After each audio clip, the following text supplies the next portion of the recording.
No, we genuinely became good friends, but then the amazing thing is this, is like, you're working together for a long, long time. And whenever, that time of the month rolled around, Jeanette was a bitch. She was like, Oh, man. fucking kill somebody. You didn't want to mess with Vasquez. Don't mess with Vasquez. We're letting it all hang. This question's for Michael. Jim seems to like to kill you in his movies. He actually let you barely live in this one. Have you guys actually discussed ever working together again? Oh, yeah. I met on Titanic, and I met him for, it's well documented that I was, met with him on, what's the name of this big one? Avatar. And I met him, read the script, and went in, told him all my ideas, and waited about 9 months to hear that I didn't get the role. So, it got out on the internet, that it leaked out from Lightstorm, I believe, that I was playing the role, and it came on AndyCoolNews.com, and I was doing the press for the Rodriguez movie, and they're asking me questions about it, and I don't know, man, I don't know, but it took a long time for him to make that decision. So, yeah, we just, we've stayed in contact a little bit here and there, but, No, is it true you were what gonna happened really was he cast Sigourney, and then he says, I've got Sigourney Weaver, Michael Biehn, Aliens, and there's that connection there, so he thought it was better to cast somebody else. And he went with Stephen Lang, who, by the way, I love Stephen Lang because I did Tombstone with him, and he's an awesome guy. I was, of course, very disappointed that I didn't get the role, but if any actor could have got the role, for me to be happy, it was Stephen Lang, because he's the guy who created,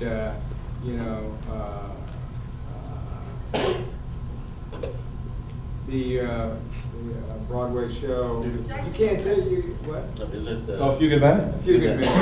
Yeah. And Nicholson ended up doing a pretty good job with it too. But, so yeah. I mean, Jim's always like in some other part of the world, like diving, like in Russia, like in some ocean, like some, he's like all over the place. So he's not like a real social animal. So I don't see much of him unless it's business. And but I love the guy. Like I said, I think a bullet for him.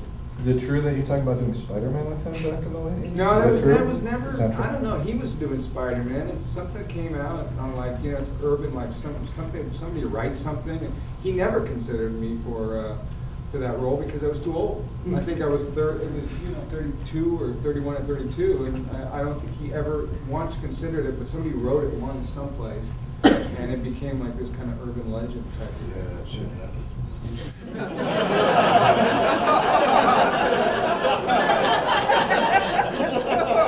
Another question, way in the back. Yeah, my question is, all of you, what did you know about what you were fighting against on the set, and can you talk about acting against whatever you were seeing, puppets or whatever it was? Well, there was a whole crew of stuntmen and dancers that were, very physically adept, and I think even when they were off camera, didn't we have them they were in black suits? Yeah.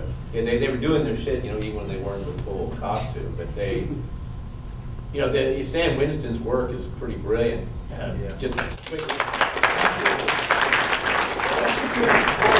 Why don't you just go with brilliant? But you see, you misquoted me. I didn't qualify about Jim. I said Jim. Well, it is. So I said that Jim was a genius. We have an English major over here on this end of the stage. But I'm sorry.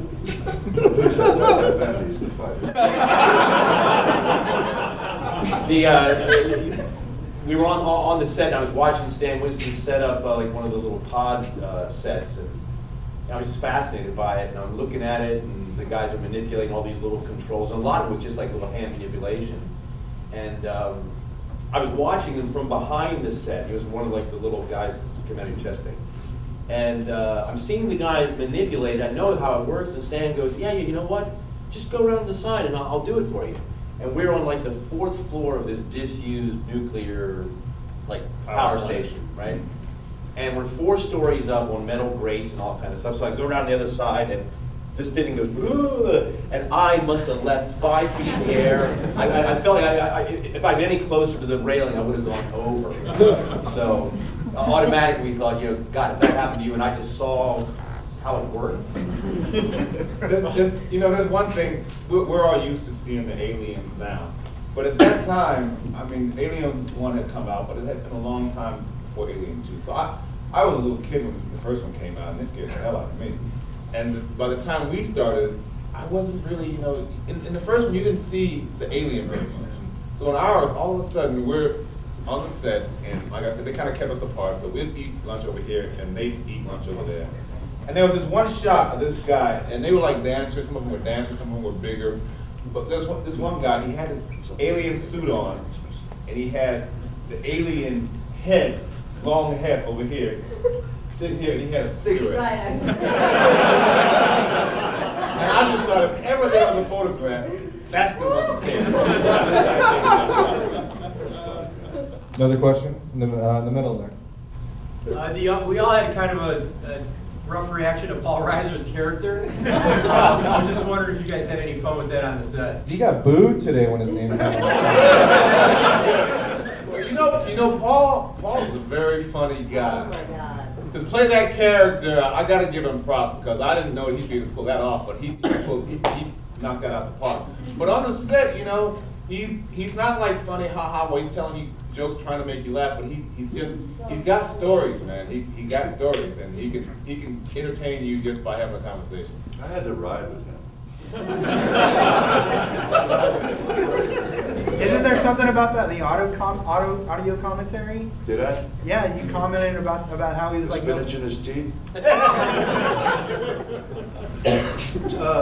People Magazine came and did an interview with him, and he whined about this forever while we were driving to work every day. And the guy said, "Are you making everybody laugh on the set because you're a comedian? And, not a dramatic art, an actor." And he said, "Well, if you think I walk around with spinach in my teeth trying to make people laugh, well, you're wrong." And of course, the article came out and said, Paul Reiser Walks around with walks spinach. around with spinach. Whine about this. It went on and on. But later I did a little comedy piece with him, but he's a really nice guy. But of course, there were 2 guys on the set. One was a guy that Jim really gave a lot of shit to. He had to do it because the character the guy was playing was this ineffective lieutenant, nervous, scared, bullshit guy, right? And Jim kept hammering him all the time. But he was helping him because he wanted that guy. So, he knew he shit his pants every day. And it worked. It worked. His performance is wonderful. What you guys don't know, that a lot of the guys were SAS guys. A lot of the Marines were actually, commandos that were doing this movie. They were part of our movie. Yeah, the character that played Crow. Oh yeah, he was. You guys remember him? He was the real deal, and he used to be a hell of a stunt guy too.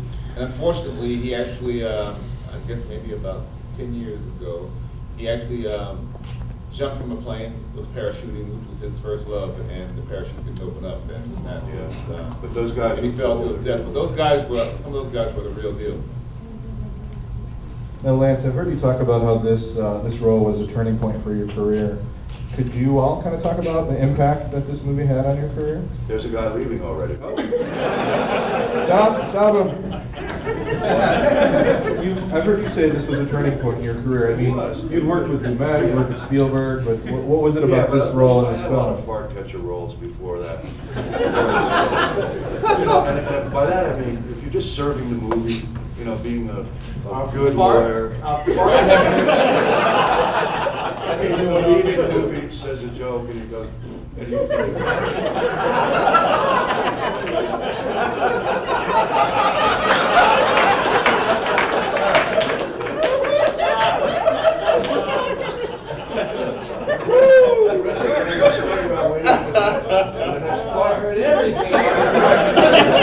But anyway, so I suddenly realized that in this movie, Terminator I had a great time because everybody else had their work to do, and I was playing a cop, and a girl handled it, and I felt good. Paul Winfield and I hit it off, and we were like constantly joking with each other, putting each other down, and messing with each other, so it was easy. It was an easy, wonderful role to play. But then Aliens was a big demand. I mean, how am I gonna play this guy after Rutger Hauer and the other guy from Aliens? Ian Holmes.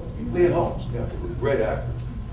And I thought, I'm not gonna compete. I'm just not gonna compete. I'm just gonna find something and work on it. Well, when you risk something like that, you have a chance of doing something good. And I felt wonderful about making that step. And I never worked any other way after that. So I felt that was a critical mass, that critical moment. I'm not just gonna be a fart catcher. I'm not gonna I'll add to that like Benny said before, the one thing I did notice about you though is that in between takes when everybody else was letting their hair down and taking their shoes off, and Lance was still being character. He stayed in character, and I think that probably helped him because his instincts became naturally that character's instincts, and that was interesting watching because we were all quite young except for Lance Olac. We're all pretty young, including Lance. Things have changed. We're all pretty young, but it was interesting watching him work because he did have that kind of dedication to that role. And maybe it was really more necessary for that role because it was so different from the rest of us since he wasn't playing. There's another issue. There was another, I came prepared. I had sclerals made for my eyes, sclerals, that cover your whole eye. Sclerals. It's like fart. They call them that. Different stuff. Wear them for the look of a fart catcher. But anyway, I had 2 pupils in each eye, right? And I had it made. So I said, Jim, listen, I have this idea. And when Bishop gets alerted, he gets suddenly 2 pupils in each eye. That'd be really cool. So I had it made, right? And then Jim said, well, I'll do a test. So I'm doing a scene, and I look up with his 2 pupils. And Jim said, when he saw the dailies, he said, it was scarier than the aliens.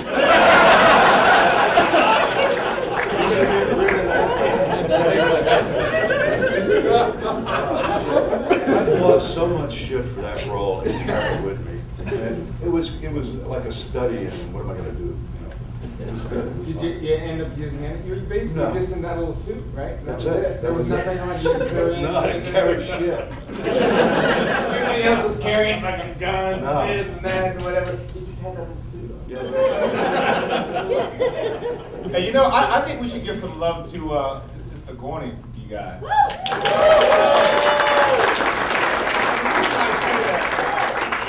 When I first got the film, Jim said, he says, listen, if you choose this film over the other one, I'm going to rewrite this film, and I'm going to, because I can't give you the lead right now because I haven't seen anybody, but I want to give you a nice part, so I'll rewrite it, I'll write you a nice part. Oh, cool. I read the script, I'm the first one to die.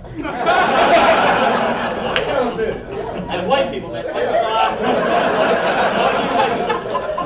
thought the same thing. All right? So I went to Jim and I said, yo, Jim, come on, man. This looks cliche. Every time the brother gotta go first. That's all about. And he said, look, this is a vehicle for Sigourney, for the woman to actually be the hero. And I can't have some 6'3" black dude hanging around doing that. And I thought about it, and I thought, that's cool. She's gonna be the hero, she's gonna rock this baby.